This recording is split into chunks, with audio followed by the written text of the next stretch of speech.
Di bawah bayang-bayang pegunungan Ijen yang berkabut, berdiri sebuah desa kecil bernama Watu Gede. Desa itu tenang, namun penuh cerita mistis yang membuat bulu kuduk berdiri. Di tengah kehidupan sederhana warga, ada satu sosok yang menjadi pusat perhatian, Dukun Santika. Dengan jubah hitam panjang dan senyuman misterius, ia adalah penyelamat bagi banyak warga yang merasa kehilangan arah. Tidak ada yang meragukan kehebatannya. Santika dikenal mampu menyembuhkan penyakit yang tidak bisa diatasi dokter, merukunkan rumah tangga yang di ujung kehancuran, bahkan membantu menemukan barang-barang hilang yang mustahil dicari. Bagi orang-orang, kehadiran Santika adalah anugerah. Rumahnya selalu dipadati oleh mereka yang memohon pertolongan, dari ibu-ibu yang memohon kesembuhan anaknya hingga para gadis yang mencari cinta sejati. Namun, ada sesuatu yang tidak biasa pada Santika. Matanya selalu berkilat dengan sorot yang sulit ditebak, seolah-olah ia tahu lebih banyak daripada yang seharusnya. Aura yang ia pancarkan memikat sekaligus menakutkan. Banyak yang berkata, jangan pernah membuat Dukun Santika marah, atau kau akan kena kutukannya. Salah satu ritual yang paling terkenal adalah Ruwatan Purnama. Pada malam bulan purnama, Santika akan menggelar ritual di halaman belakang rumahnya, di bawah pohon beringin tua yang dianggap keramat. Warga desa berbondong-bondong datang untuk menyaksikan dan memohon berkah. Pada malam itu, Santika akan membakar dupa yang harum, melantunkan mantra dalam bahasa kuno, dan memberikan air suci kepada setiap orang. Bagi mereka yang telah menerima berkah, hidup seolah berubah, bisnis mereka lancar, tubuh mereka sehat, dan masalah mereka seolah lenyap. Namun, tidak semua orang di desa percaya pada kekuatan Santika.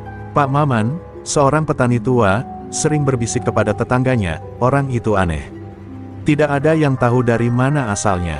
Dia datang ke desa ini 5 tahun lalu, dan tiba-tiba saja jadi terkenal. Hati-hati, jangan terlalu percaya.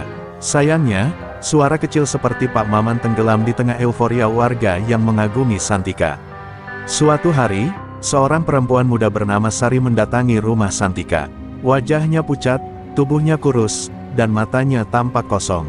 "Tolong, Dukun, saya merasa ada sesuatu yang mengikutiku," katanya dengan suara bergetar. Santika menatapnya lama, sebelum mengangguk pelan. "Kau terkena aura hitam, tapi tenang, aku bisa menolongmu. Datanglah nanti malam, dan kita akan melakukan ritual khusus." Kata-kata itu diucapkan dengan nada yang lembut namun penuh wibawa, membuat Sari tidak punya pilihan selain menurut. Malam itu, Sari kembali ke rumah Santika. Bulan purnama bersinar terang, cahayanya memantulkan bayangan pohon beringin yang tampak seperti raksasa hitam. Santika menyuruh Sari duduk di tengah lingkaran yang telah ia buat dari bunga melati dan dupa. Ia melantunkan mantra yang membuat udara terasa berat. Sari menutup matanya, namun dalam hatinya ia merasa ada sesuatu yang salah. Sentuhan tangan Santika di pundaknya terasa dingin dan tidak wajar. Ia ingin membuka mata, tapi suara Santika memerintahnya untuk tetap terpejam. Ritual selesai ketika ayam jantan berkokok di kejauhan. Santika memberinya sebuah botol kecil berisi cairan keruh. "Minumlah ini, dan semua akan baik-baik saja," katanya dengan senyum yang tampak tidak tulus. Sari mengangguk pelan, lalu pergi meninggalkan rumah itu dengan hati yang berat. Malam itu, ia tidak bisa tidur. Bayangan ritual tadi terus menghantuinya. Esok harinya, kabar tentang ritual khusus Sari menyebar di antara warga desa. Banyak yang memuji kehebatan Santika karena bersedia membantu seorang gadis malang. Namun, di balik pujian itu, Sari merasa ada yang salah. Perasaan takut dan gelisah semakin menyelimuti dirinya, membuat ia berpikir bahwa dukun yang diagungkan itu mungkin bukan penyelamat seperti yang dipercayai banyak orang. Malam itu, Sari kembali ke rumah dengan perasaan yang sulit dijelaskan. Ritual yang dijalani terasa begitu aneh, dan kini botol cairan keruh yang diberikan Dukun Santika tergeletak di meja kecil di kamarnya. Setiap kali ia memandang botol itu, bulu kuduknya meremang. Namun, rasa takutnya terhadap kutukan Santika jauh lebih besar daripada keraguan yang ia rasakan. Dengan tangan gemetar, ia meneguk cairan itu sedikit demi sedikit. Rasanya pahit dan membuat tenggorokannya panas, namun Sari tetap meminumnya hingga habis, berharap semua akan membaik seperti yang dijanjikan. Namun, keesokan paginya, tubuh Sari terasa semakin lemah. Rasa pusing menyerang, dan ia sulit berdiri. Saat ibunya bertanya, ia hanya menjawab singkat, "Mungkin aku kurang tidur." Tapi, di dalam hatinya, ia tahu ada sesuatu yang tidak benar. Bayangan tangan dingin Santika saat menyentuh pundaknya malam itu terus menghantui pikirannya. Ia mulai mempertanyakan, apakah benar Santika adalah penyelamat, atau justru sesuatu yang lebih menyeramkan. Sementara itu, di rumahnya yang besar namun gelap, Santika duduk di depan meja kayu yang penuh dengan benda-benda ritual. Ia menatap sebuah kain putih kecil yang sudah bernoda. Di atasnya tertulis nama Sari dengan tinta merah. Santika tersenyum tipis, matanya memancarkan sorot aneh. Ia mengambil botol lain dari raknya, lalu mencampur cairan ke dalam mangkuk sambil melantunkan mantra pelan. Semuanya berjalan sesuai rencana, gumamnya dengan suara rendah. Di desa, kabar bahwa Sari telah menjalani ritual khusus Santika mulai menyebar. Beberapa perempuan muda, yang juga merasa ada masalah dalam hidupnya, mulai berdatangan ke rumah dukun itu. Mereka memohon dengan penuh harap agar Santika juga melakukan ritual khusus untuk mereka.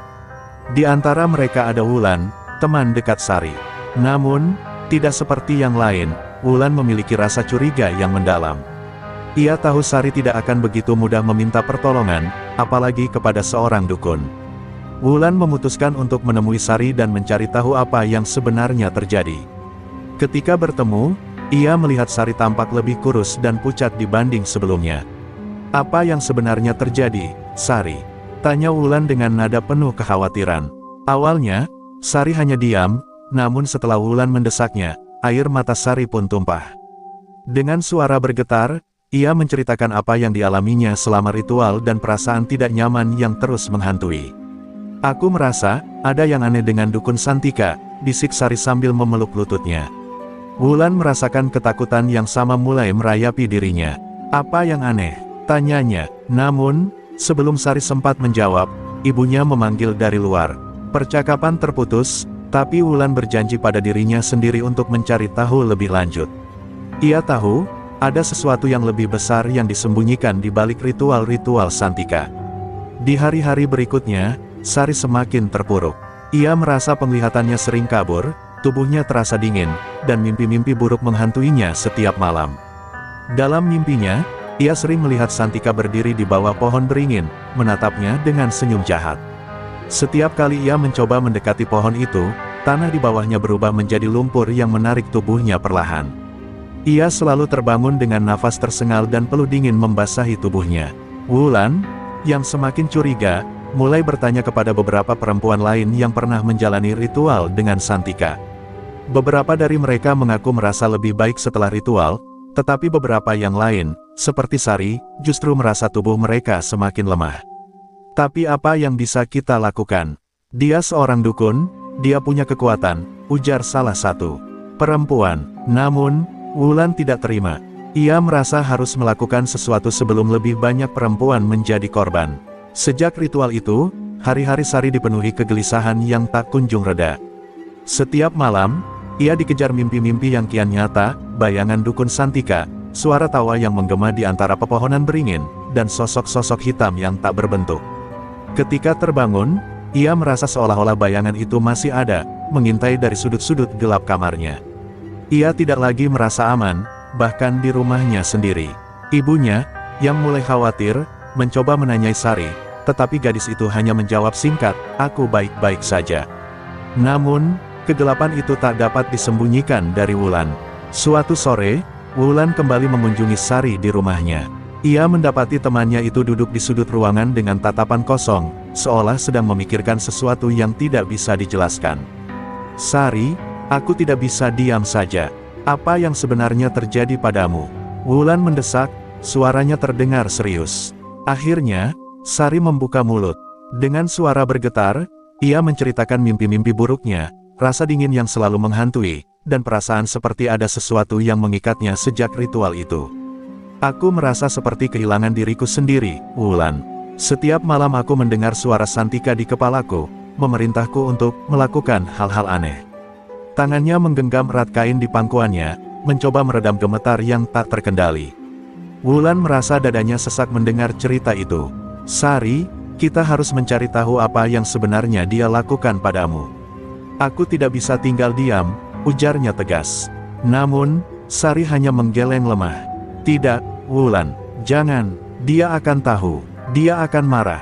Kau tahu sendiri kekuatannya. Ketakutan itu begitu jelas di mata Sari, membuat Wulan semakin yakin bahwa ada sesuatu yang salah dengan Dukun Santika. Sementara itu, di sisi lain desa, Dukun Santika melanjutkan ritual-ritualnya seperti biasa. Semakin banyak perempuan muda yang datang ke rumahnya, memohon bantuan untuk berbagai masalah.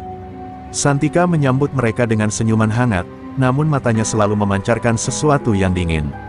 Di dalam hatinya, ia tahu bahwa ritual-ritual ini bukan sekadar pertolongan. Ada kekuatan yang ia tarik dari para perempuan itu, kekuatan yang semakin memperbesar pengaruhnya di desa. Wulan tidak tinggal diam, ia mulai mendatangi beberapa perempuan lain yang pernah menjalani ritual Santika. Beberapa dari mereka menceritakan pengalaman yang serupa dengan Sari, mimpi buruk, rasa dingin, dan perasaan kehilangan kendali atas diri mereka sendiri. Namun, tidak satu pun dari mereka yang berani berbicara secara terbuka.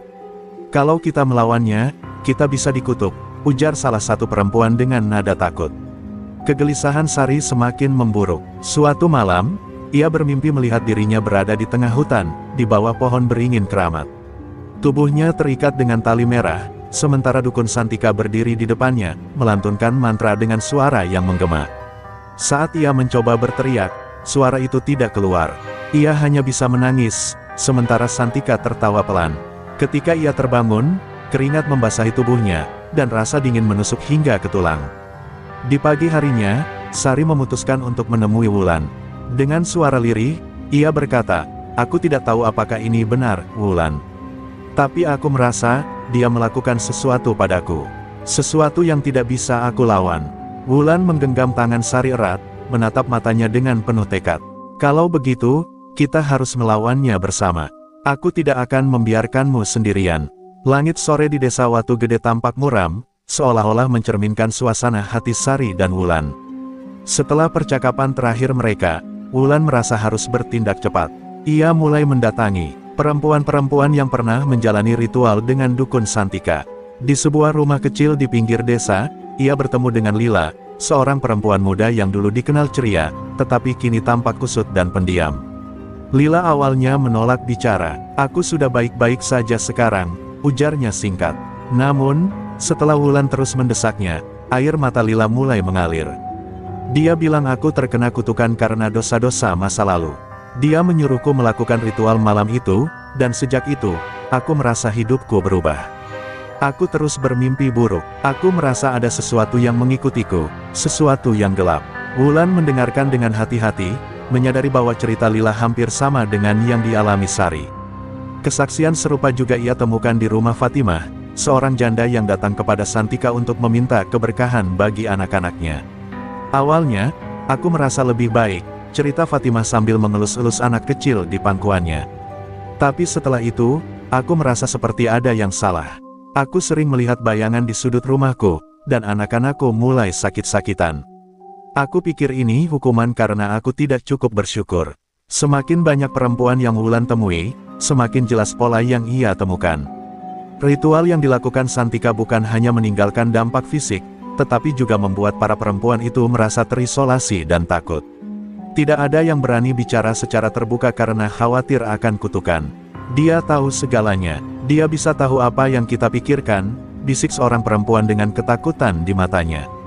Sementara itu, di rumahnya, Sari mulai merasakan perubahan yang lebih menyeramkan. Suara-suara yang ia dengar di malam hari semakin jelas, seperti seseorang berbisik langsung di telinganya. Tubuhnya terasa semakin lemah, dan ia sering merasa pingsan tanpa sebab. Ketika ia bercerita kepada ibunya, sang ibu hanya menyuruhnya untuk kembali ke Santika. "Mungkin kau belum selesai dengan ritualmu," kata ibunya polos, tanpa mengetahui teror yang dialami anaknya. Wulan merasa dirinya tidak cukup kuat untuk melawan ini sendirian.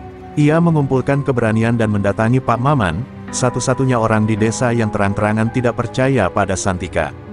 Pak Maman, dengan wajah serius, mendengarkan cerita Wulan. "Aku sudah lama curiga dengan dukun itu," katanya akhirnya.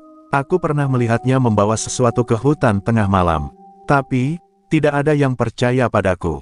Mereka semua sudah dibutakan oleh kebaikannya." Bersama Pak Maman, Wulan mulai menyusun rencana. Mereka memutuskan untuk mengumpulkan bukti yang bisa membuka mata masyarakat. Namun, tugas itu tidak mudah. Santika dikenal sangat berhati-hati, dan para pendukungnya selalu siap melindungi reputasinya. Kalau kita salah langkah, kita bisa jadi korbannya juga, kata Pak Maman dengan nada khawatir. Di malam yang sama, Sari, yang semakin terjebak dalam ketakutannya, bermimpi melihat Wulan dan Pak Maman di hutan, dikejar oleh bayangan hitam besar yang terus mendekat. Ia terbangun dengan jeritan, tubuhnya berkeringat dingin. "Wulan, jangan pergi," bisiknya sambil memeluk dirinya sendiri. Tapi di dalam hatinya, ia tahu bahwa Wulan tidak akan menyerah begitu saja. Malam itu gelap pekat, dan angin dingin menyapu desa Watu Gede. Di bawah bayang-bayang pohon beringin tua yang keramat, Wulan dan Pak Maman berjalan perlahan. Mereka memutuskan untuk menyelidiki apa yang disembunyikan dukun Santika di tempat yang sering digunakan untuk ritual-ritualnya. Dengan hanya membawa lentera dan keberanian yang tersisa, mereka menyusuri jalan setapak yang jarang dilalui orang. "Orang bilang pohon ini tempat berkumpulnya roh-roh penjaga desa," bisik Pak Maman sambil memandangi bayangan besar pohon itu. Wulan mengangguk, meski bulu kuduknya meremang. Mereka berhenti di depan pohon beringin, mengamati akar-akar yang menjulur ke tanah seperti cakar raksasa. Di sana, mereka menemukan tanda-tanda aneh, lingkaran bekas lilin, bunga layu, dan kain putih dengan noda merah kecoklatan. Ini seperti bekas darah," ujar Wulan dengan suara gemetar. Pak Maman memeriksa lebih dekat, dan pandangannya berubah serius. "Ini bukan sekadar ritual biasa.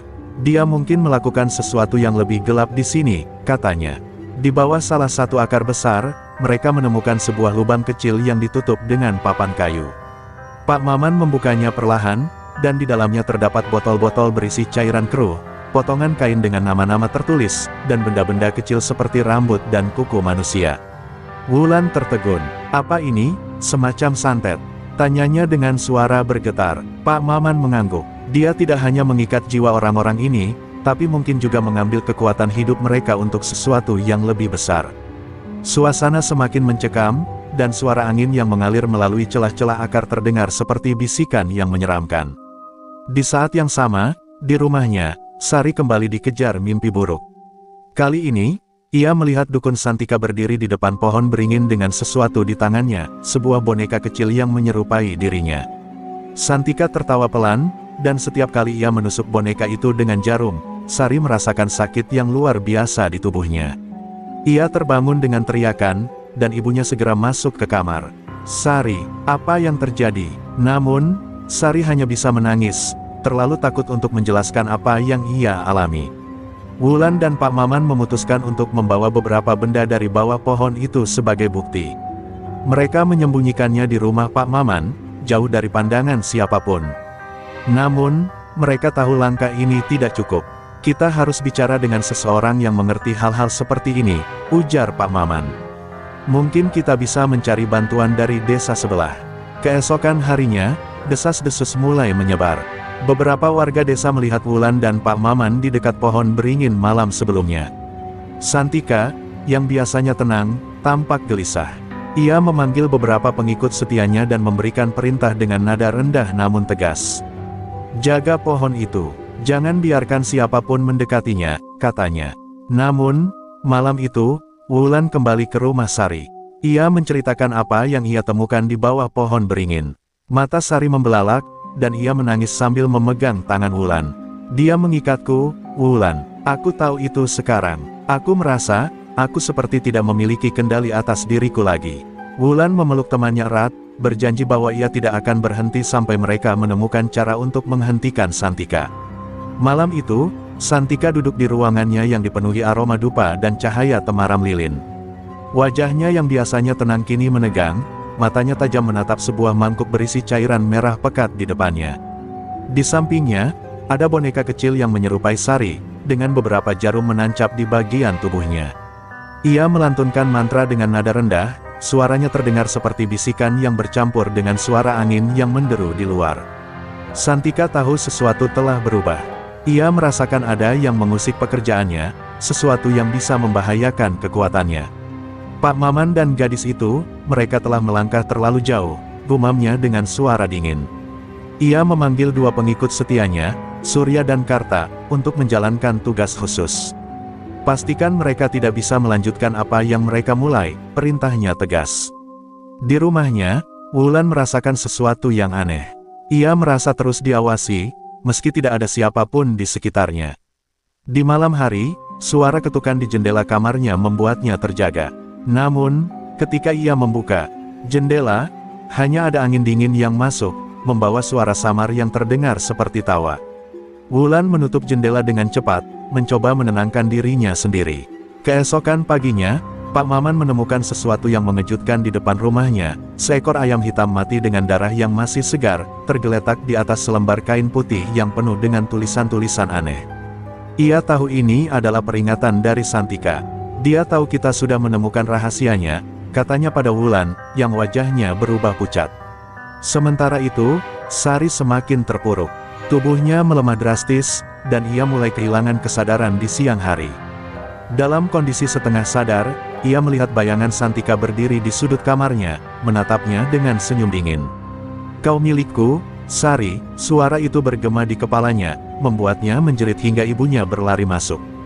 Namun, ibunya hanya melihat Sari tergeletak lemah di tempat tidur, tanpa mengetahui apa yang sebenarnya terjadi. Di tengah ketakutan yang melanda, Wulan dan Pak Maman memutuskan untuk mencari bantuan ke desa sebelah, seperti yang direncanakan.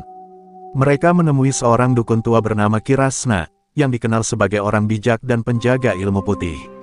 Ketika mendengar cerita mereka, Kirasna mengangguk dengan wajah serius.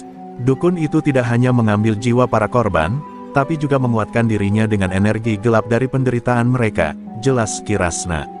Kirasna menyarankan mereka untuk melakukan ritual pemutusan di bawah pohon beringin, tempat kekuatan Santika paling kuat. Tapi ini bukan tanpa risiko, katanya. Jika dia menyadari apa yang kalian lakukan, dia akan melawan dengan segala cara. Kalian harus siap menghadapi kekuatannya. Wulan dan Pak Maman saling berpandangan, menyadari bahwa mereka harus mengambil langkah ini, apapun risikonya. Malam itu, di rumahnya, Santika merasa ada yang tidak beres. Ia duduk di depan altar, mencoba membaca tanda-tanda. Tiba-tiba, lilin di sekitarnya padam bersamaan, dan suara-suara aneh mulai memenuhi ruangan. Ia tahu, ada kekuatan lain yang mulai menentangnya. Dengan wajah penuh amarah, ia berbisik, jika mereka ingin perang, maka perang yang akan mereka dapatkan. Dalam Kirasna, cerita semakin mendekati puncak konflik dengan pertempuran antara kekuatan gelap dan terang yang mulai terungkap. Malam itu terasa lebih dingin dari biasanya. Langit gelap tanpa bintang, seolah-olah alam semesta tahu bahwa sesuatu yang besar akan terjadi di bawah pohon beringin tua. Wulan, Pak Maman, dan Kirasna berdiri di depan pohon itu, membawa peralatan ritual yang telah dipersiapkan dengan cermat. Dalam diam, mereka saling menatap, mencoba menguatkan hati satu sama lain. "Ingat, apapun yang terjadi, jangan biarkan ketakutan menguasai kalian," ujar Kirasna dengan suara tenang, namun tegas. Kirasna memulai ritual dengan menyalakan dupa dan melafalkan mantra-mantra pelindung. Lingkaran garam dibuat di sekitar mereka sebagai benteng dari kekuatan gelap yang mungkin menyerang. Wulan dan Pak Maman mengikuti instruksi Kirasna dengan hati-hati, menempatkan benda-benda dari bawah pohon beringin, botol, kain, dan boneka kecil di tengah lingkaran. "Kita akan memutuskan ikatan energi ini," ujar Kirasna sambil menaburkan serbuk putih ke atas benda-benda itu. Namun, belum selesai ritual dimulai, angin kencang tiba-tiba bertiup, membawa suara tawa menyeramkan yang memenuhi udara. Dari balik pepohonan, sosok Santika muncul dengan senyum dingin di wajahnya. "Kalian pikir bisa melawan aku?" katanya, suaranya menggema seperti petir. Di belakangnya, beberapa pengikutnya berdiri dengan tatapan tajam, membawa obor yang menyala terang. "Sudah cukup, Santika," seru Kirasna. "Aku tahu apa yang kau lakukan. Kau telah mencuri jiwa-jiwa mereka untuk memperkuat kekuatan gelapmu. Ini harus dihentikan." Namun, Santika hanya tertawa. "Kalian tidak tahu apa-apa. Semua ini adalah takdir mereka. Mereka datang padaku dengan sukarela, meminta bantuanku. Aku hanya mengambil apa yang seharusnya menjadi milikku." Dengan satu gerakan tangannya, Santika melemparkan energi gelap ke arah mereka. Pak Maman terdorong ke belakang, sementara Wulan hampir terjatuh. Namun, Kirasna berdiri kokoh, melindungi mereka dengan mantra pelindungnya. "Wulan, cepat, ambil botol itu dan pecahkan." teriak Kirasna. Dengan tangan gemetar, Wulan mengambil salah satu botol yang berisi cairan keruh dan melemparkannya ke tanah.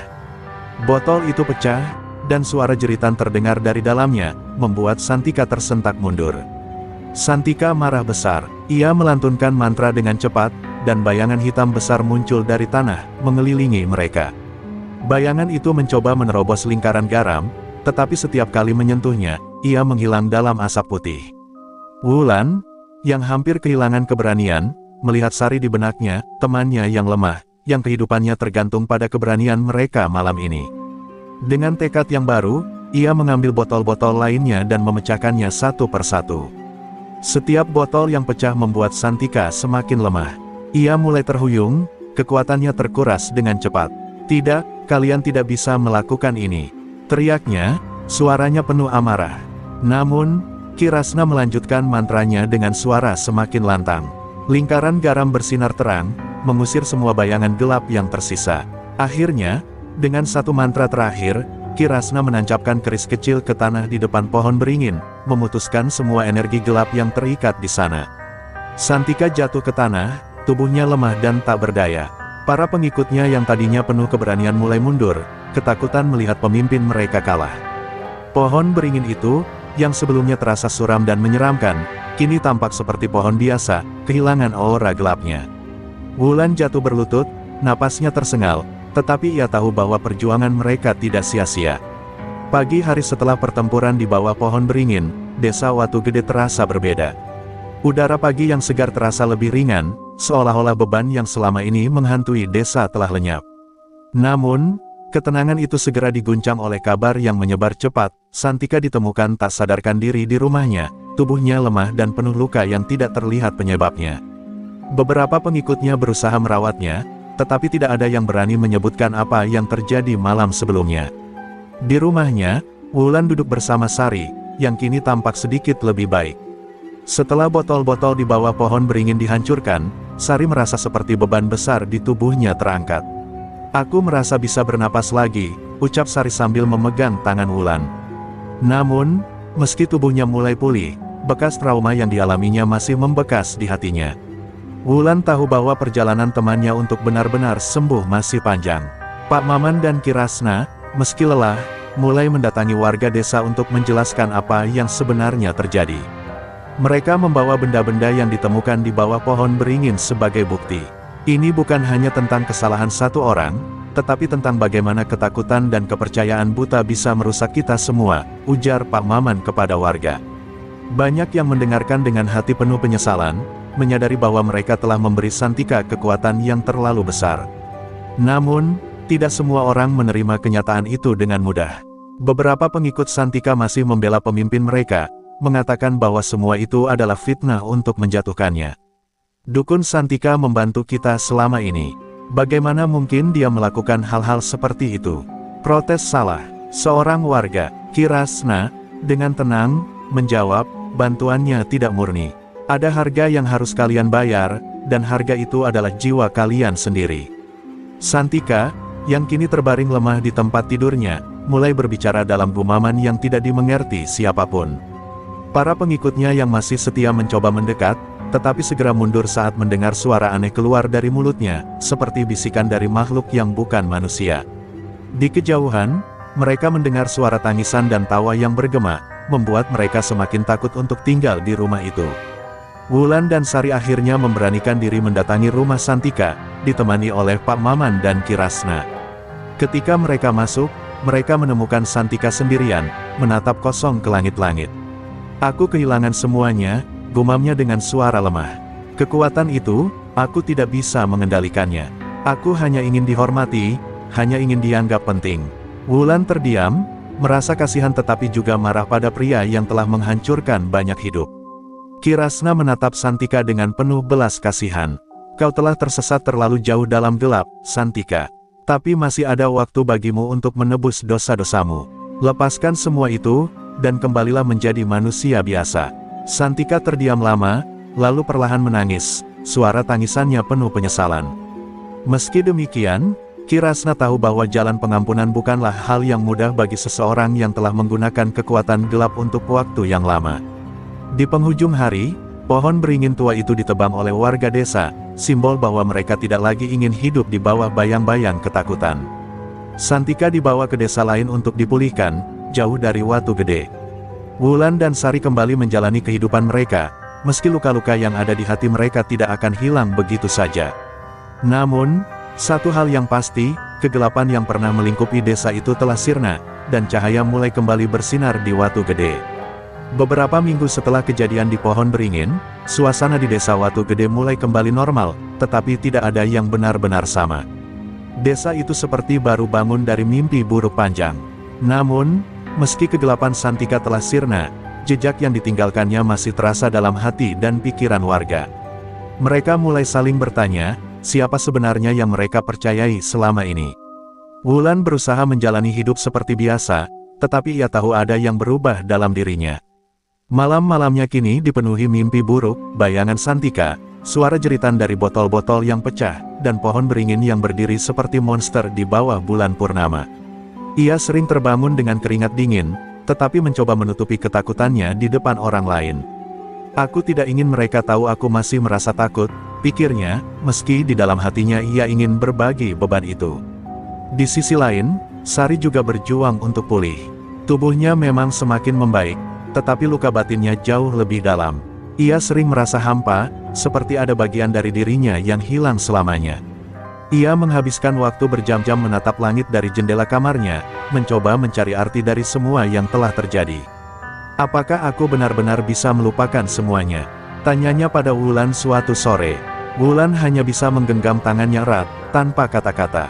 Pak Maman, yang sebelumnya menjadi suara keberanian di desa, kini tampak lebih pendiam. Ia merasa bersalah karena tidak menyadari kejahatan Santika lebih awal. Seandainya aku lebih waspada, mungkin tidak akan ada yang terluka, gumamnya kepada Kirasna. Namun, Kirasna menenangkannya, berkata, kita tidak bisa mengubah masa lalu, Maman. Yang bisa kita lakukan adalah belajar darinya dan memastikan tidak ada lagi yang seperti ini terjadi. Sementara itu, di desa sebelah tempat, Santika kini dirawat, kabar tentang kondisinya mulai beredar. Ia kini kehilangan semua kekuatan gaibnya, hanya tinggal bayangan dari dirinya yang dulu. Para dukun di desa itu mengatakan bahwa jiwa Santika tidak stabil, seolah-olah ada sesuatu yang terus menghantuinya. Ia sering berbicara sendiri, menyebut nama-nama orang yang pernah menjadi korbannya, dan menangis tanpa alasan. Desa Watu Gede pun mulai mengadakan ritual pembersihan untuk menghapus jejak energi gelap yang tersisa. Kirasna memimpin upacara itu, mengundang warga untuk berdoa bersama dan memohon perlindungan dari roh-roh yang mungkin masih berkeliaran. Kita perlu membangun kembali kepercayaan dan persatuan, katanya. Upacara itu memberikan rasa lega bagi banyak orang, meski beberapa masih merasa was-was. Di penghujung hari, Wulan dan Sari duduk bersama di bukit kecil di pinggir desa, tempat mereka biasa bermain saat masih kecil. Matahari mulai terbenam, mewarnai langit dengan warna jingga yang hangat. Aku tidak tahu apakah aku bisa melupakan semuanya, Sari, ujar Wulan dengan suara pelan. Sari menatapnya, kemudian berkata, mungkin kita tidak perlu melupakan. Mungkin kita hanya perlu belajar menerima. Angin sore berhembus lembut, membawa harapan baru bagi mereka berdua. Meski luka yang tertinggal mungkin tidak akan pernah benar-benar sembuh, mereka tahu bahwa mereka memiliki satu sama lain untuk menghadapi apapun yang akan datang. Di kejauhan, lonceng kecil di desa berbunyi, tanda bahwa hidup, meski penuh dengan kegelapan, tetap harus terus berjalan. Malam itu, Wulan berjalan sendirian menuju tepi desa, di tempat yang dulu ia dan Sari sering datang untuk mencari ketenangan. Langit yang gelap memayungi langkahnya, namun ia merasa seperti ada sesuatu yang menuntunnya. Angin malam berbisik lembut, seolah mengingatkan tentang masa lalu yang tak akan pernah bisa sepenuhnya dilupakan. Sudah saatnya aku melepaskan, gumamnya pada diri sendiri. Di sisi lain desa, Sari berdiri di depan rumahnya, memandang matahari yang perlahan tenggelam di ufuk barat. Hatinya masih terasa berat, namun semakin lama, ia merasa bahwa ia bisa menerima kenyataan dengan lebih baik. Mungkin semua yang terjadi bukan hanya karena kebetulan, pikirnya. Ada pelajaran yang harus kita ambil. Sari menoleh ke belakang, melihat ibunya yang sedang berdiri di pintu, menatapnya dengan senyuman. Kau baik-baik saja? Tanya ibunya. Sari mengangguk, meskipun hatinya masih penuh keraguan. Pak Maman, setelah beberapa minggu merasakan beban berat, mulai kembali ke kehidupan sehari-harinya sebagai pemimpin desa. Ia berdiri di depan balai desa, menghadap para warga yang datang untuk mendengarkan pengumuman penting. "Kita telah melalui masa yang sangat sulit," katanya dengan suara tegas, meskipun ada keraguan yang tak tertangkap di wajahnya. "Tapi kita harus maju. Kita harus melupakan ketakutan kita dan membangun kembali desa ini." Warga desa mulai berbisik, setuju dengan apa yang disampaikan oleh Pak Maman. Namun, ketakutan yang tertanam dalam hati mereka masih ada. Ki Rasna, yang selalu menjadi sosok tenang di tengah guncangan, akhirnya berbicara kepada Wulan, yang datang untuk meminta nasihat. "Apa yang harus aku lakukan, Ki Rasna?" tanya Wulan dengan suara pelan, kebingungan masih menghantui pikirannya.